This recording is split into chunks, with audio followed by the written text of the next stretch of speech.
Microsoft Windows 10 के लिए storage 32 GB।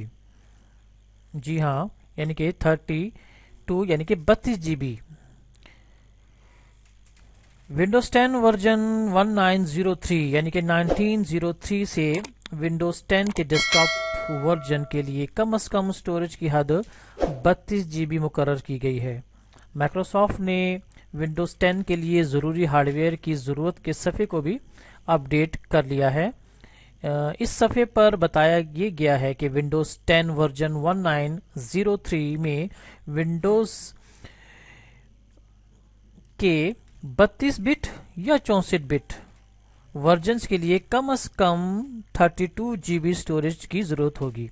Microsoft ने प्रोसेसर्स और मेमोरी की ज़रूरियात को तब्दील नहीं किया। विंडोज 10 डेस्कटॉप एडिशन के लिए कम से कम 1 GB प्रोसेसर की ज़रूरत होगी, जबकि विंडोज 10 के 32 बिट वर्जन के लिए 1 GB और 64 बिट वर्जन के लिए 2 GB रैम की ज़रूरत होगी। विंडोज 10 वर्जन 1903 के लिए स्टोरेज डिवाइसेस के साइज को अपडेट कर दिया गया है। पिछले वर्जन यानी कि 1809 जो इससे पिछला वर्जन था वो था 1809 में विंडोज के 32 बिट वर्जन के लिए 16 GB और 64 बिट वर्जन के लिए 20 GB स्टोरेज की जरूरत थी।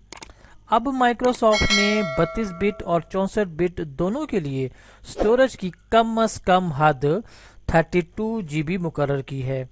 माइक्रोसॉफ्ट चाहता है कि डेस्कटॉप डिवाइसेस बनाने वाले इदारे 32 GB से ज़्यादा स्टोरेज की हामिल डिवाइसेस बनाएं।